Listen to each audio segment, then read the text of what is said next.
Hi, hello. Welcome to my darkened living room, where I am wearing no makeup because I'm incredibly lazy. And Kinshu's here and she really wants to get white hair or gray hair all over my shirt, and I'm trying to prevent it.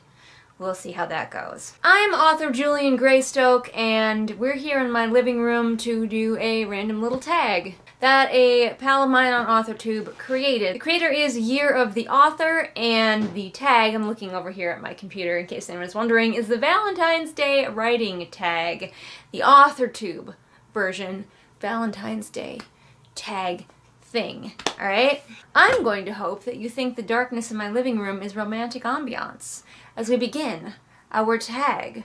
Before we begin, just a reminder that I do have one published book already, The Wolf and the Hawk, which you can check out now on Amazon in paperback, ebook, and audiobook. But now let's get on with the tag, shall we? Also, I have Junior Mints. Question 1.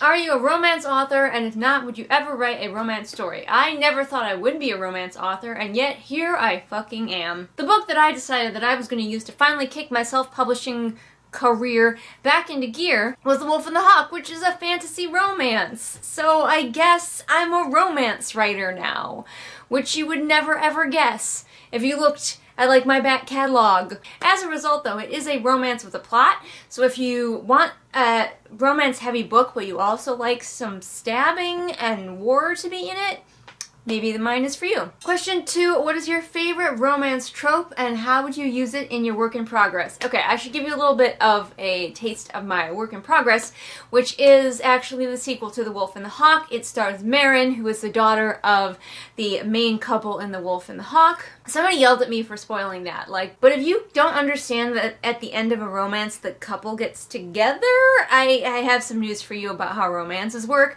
So I don't consider the fact that the couple in The Wolf and the Hawk gets together to be a spoiler. So my work in progress, Dragonfly, the second book in the series, is also a fantasy romance. And what are my favorite romantic tropes? Well, you saw a little bit of one of them in The Wolf and the Hawk, that is enemies to lovers, although they weren't really enemies so much as we don't really know each other, and we're not really ready to trust each other yet, kind of a situation to lovers. But I think a theme that you will see in most of any romance that I write is slow burn. I like a romance to take its time. I don't want the couple just getting together and confessing their undying love 2 days after they've met. That's just not my scene. So pretty much all of my stories are going to have, I think, a slower burning romance going on. Question 3, which romantic scene are you most proud of writing? I don't really want to spoil too much about the romance scenes in Dragonfly, because it's not even, I just finished the first draft, it's not even gone to betas yet. Are there any that I'm really proud of, though? There's a really cute scene that I was struggling with. It's near the end of the story, and I was like, this romantic scene needs something. And then it turned out it needed dancing, and it turned out, I think, really cute, and at first I was worried about it. So I guess that's one I'm fairly proud of. Question 4, I'm going to read it off the screen because it's long. When it comes to writing sexy time, what is your go-to pick?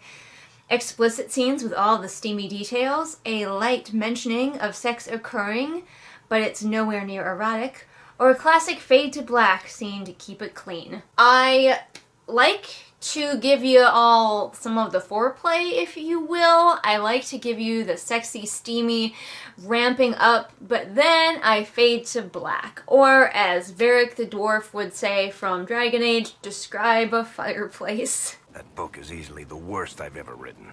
The last issue barely sold enough to pay for the ink. I don't write smut, at least not yet. Nothing against people who do write smut. I just feel like, as an asexual, I just don't quite understand what makes the best smut, and so before I write any, I feel like I would have to do, more research, probably read more smut, which isn't really my thing.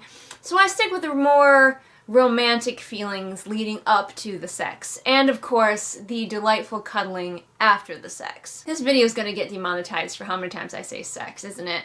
My camera's decided to start doing this thing where it zooms in and out on its own. I don't know what sort of setting I may have toggled, but... Question 5 is, name 2 characters from your work in progress that need to fall in love, but will it actually happen?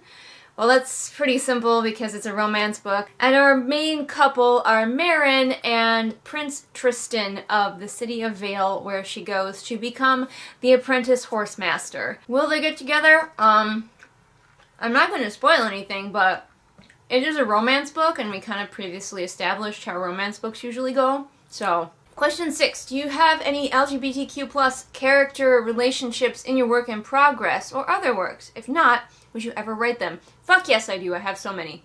Look, I'm queer. I'm gonna put queer people in my books. If you have a problem with that, probably just don't read my books, okay? Because it's always gonna be queer characters in relationships, queer characters not in relationships, queer characters just living their happy-ass lives. One of the big things in my current work in progress is that the romantic interest, Tristan, is demisexual. So that's exciting. The only other demisexual I've written that you may have seen was in Phoenix, but she's not on the page demi. She's just kind of coded that way, so like I don't count it. But Tristan is definitely demisexual. I also have lesbians in this one. I missed out on any lesbians in my previous book, so I'm like, well, now I gotta have lesbians in this one. There's multiple characters on the asexual spectrum in this book, so yes, always queer characters in my books. Question 7, how do your main characters feel about Valentine's Day in your current work in progress? Well, obviously Valentine's Day doesn't exist in this fantasy world, but let's say there was a holiday that was all about mostly romantic love. I think that Tristan would think it was silly, and honestly, Marin would be easily convinced to agree. Like, she might be, like, okay with it. She wouldn't really feel one way or another about it. But if Tristan was like, I think it's a dumb holiday, she would be like, cool, I wasn't really attached to it anyway. And question 8 is, offer a piece of writing advice for writing romance. I'll be real with you, I never expected to be a romance writer. And honestly, I feel like a bit of an imposter. I have infiltrated the romance scene.